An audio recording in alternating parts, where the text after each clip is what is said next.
Nosso estudo de hoje está no Evangelho de João, capítulo 10, versículo 25. As obras que eu faço em nome de meu Pai, essas testificam de mim. Emmanuel vem comentar na lição 2 do livro Pão Nosso. Pensa um pouco.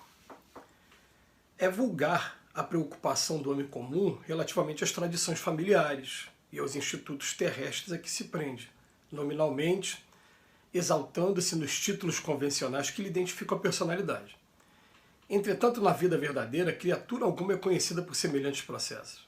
Cada espírito traz consigo a história viva dos próprios feitos e somente as obras efetuadas dão a conhecer o valor ou o demérito de cada um. Com o enunciado, não desejamos afirmar que a palavra esteja desprovida de suas vantagens indiscutíveis. Todavia, é necessário compreender-se que o verbo é também produto potencial recebido da infinita bondade com o recurso divino, tornando-se indispensável saber o que estamos realizando com esse dom do Senhor Eterno. A afirmativa de Jesus nesse particular reveste-se de imperecível beleza.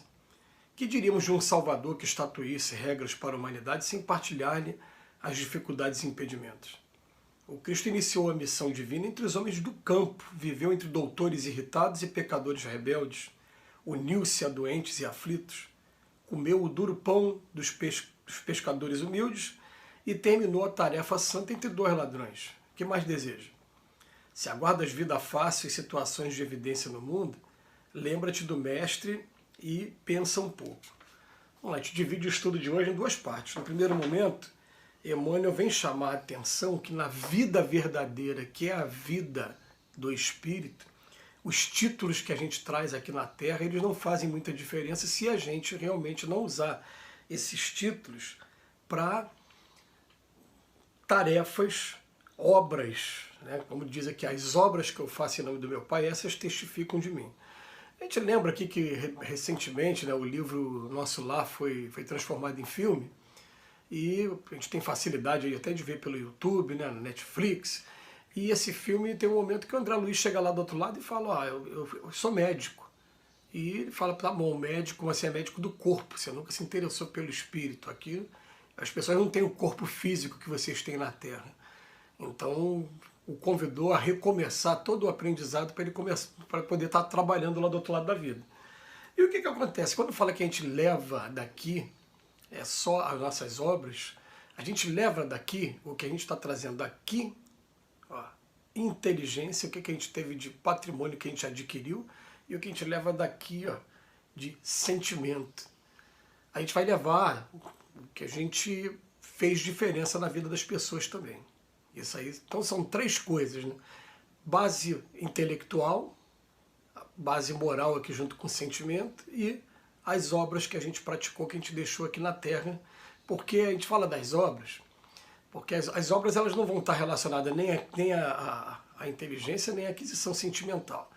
Mas elas vão estar agindo dentro da lei de solidariedade, que aquele que recebeu o benefício, quando eles não tiver mais sobre essa influência da matéria, a gratidão vai aparecer, e a gratidão aparece com alguém estendendo a mão para você também, mesmo você não tendo desenvolvido muito a sua inteligência, e nem também ter aberto muito os canais do seu sentimento. Esses são os três patrimônios que a gente tem.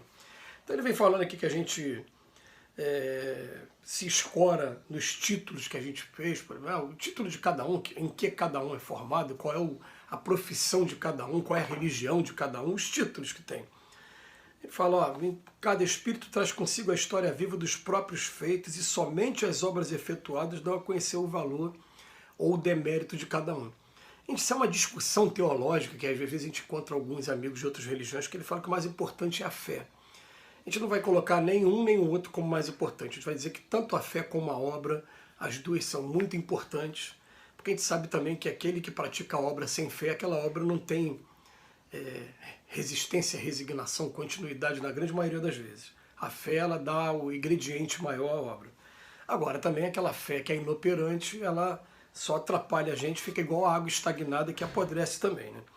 Então o que acontece? Ele vem dizer pra gente que é o seguinte, que ele não está dizendo que a palavra também, a pessoa que só usa da oratória e não usa da prática, fala, a palavra também tem a sua importância, todavia é necessário compreender que o verbo é também um profundo potencial recebido da infinita bondade. Então, até a gente saber o que a gente está fazendo com o nosso verbo, quando a gente para conversar, qual é o teor das nossas conversas? São conversas edificantes que vão estar ajudando nossos amigos a saírem da situação difícil que estão, a suportarem a dor, né, que estão passando nesse momento, ou está sendo palavras mais para querer agitar, para querer trazer mais raiva, mais animosidade, mais problema? Aí fica cada um reflexão. Mas aí agora ele vem fazer o link com o objetivo da lição. O objetivo da lição é falar o seguinte, ó, a afirmativa desse Jesus, nesse particular, reveste de perecível beleza. Porque o que a gente poderia dizer de um Salvador, por exemplo, que fosse aqui um legislador falasse para todo mundo e não fizesse coisa nenhuma. Agora olha como é que é a vida do Cristo. Ele vem traçar aqui muito rapidinho, né? Começou entre homens do campo, né? Ele mesmo sendo de Nazaré, teve que fugir para Belém, nasceu em Belém, depois voltou para Nazaré depois de algum tempo, ficou rodando aquelas cidades ali, Cafarnaum, aquelas cidades ali por próximo, chegou até a fugir para o Egito com medo do censo que estava sendo feito, a morte de muita gente. Aí depois volta, viveu entre doutores irritados, pecadores rebeldes, nunca se afastou de ninguém. A gente até hoje, né, eu fui criado ouvindo isso. Quem se mistura com porcos, farelo come. E esse ditado ele vai ter algum sentido quando ele diz respeito à influência que algumas pessoas fracas ainda se deixam influenciar. Tá? Influência que algumas pessoas podem estar fazendo sobre as outras que sejam permissivas. Agora, gente, será que Jesus comeu algum farelo aqui dentro dessa linguagem? Jesus falava, eu não vim para os que estão sãos, eu vim para os que estão doentes. Ele ficou no meio de pecadores rebeldes, uniu-se a doentes e aflitos, comeu o duro pão dos pescadores humildes, terminou a tarefa santa entre dois ladrões. Um parágrafozinho só vem resumir todo. E depois ele vem falar para a gente está querendo moleza? Será que alguém aqui está querendo moleza? Se você quer fazer alguma coisa realmente que seja para fazer a diferença na vida das pessoas, a gente tem que trabalhar, tem que sair dessa parte de só ficar na teoria, só ficar na conversa.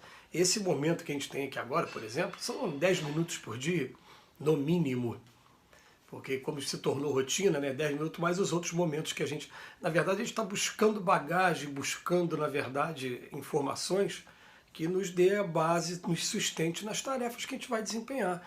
Agora, se você não desempenhar tarefa nenhuma, ficar sempre na situação do faroleiro, né, ficar sempre lá de cima observando e quando não desce para fazer nada, não vai arregaçar a manga para fazer nada, você vai simplesmente estar abrindo mão de estar adquirindo experiência e adquirindo contato com o ser humano mesmo, que é o que vai proporcionar para a gente o desenvolvimento do amor, da compreensão, da paciência.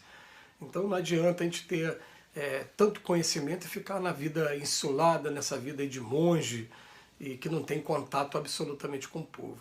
Pelo contrário, a gente vai aprender a ser monge sim, de uma certa maneira, para depois estar trazendo esses conceitos e promovendo o alívio, promovendo a paz para aqueles que estão aqui. Então a gente vai pensar no seguinte, as pessoas interpretam de uma maneira, né, você trabalhar a obra do Cristo que está falando aqui, as obras que eu faço em nome do meu Pai. A gente fazer a obra do nome do Pai, vamos botar assim, ao invés de interpretar só como lado religioso, interpretem assim, por favor. Eu fazer o meu trabalho direitinho, meu trabalho profissional, mesmo sendo remunerado, mas eu estou fazendo melhor e até um pouquinho mais do que eu posso fazer. Eu tratar com simpatia as pessoas, procurar criar um ambiente bem amistoso, né, de vizinhança, de amigos no ambiente profissional e principalmente com a nossa família. É esse que é o objetivo. Se você não estiver conseguindo colocar esse objetivo em prática, você não está conseguindo entender o que é uma obra do nosso Pai. Então, quando ele bota aqui, foi com homens do campo, viveu bem aquele momento de homens do campo, e com alegria, com orgulho. A gente fica pensando assim, né, quando a gente pega os trens aqui do Rio de Janeiro, e que a gente vê o povo ali, aqui é contato com o povo mesmo, com o pessoal que carrega o país nas costas, dá aquele orgulho na gente, ver a dificuldade que eles passam, mas isso vai colocando a gente sempre de maneira mais a descer do pedestal, entender que a gente tem como fazer muita coisa assim. Que Jesus nos abençoe hoje e sempre.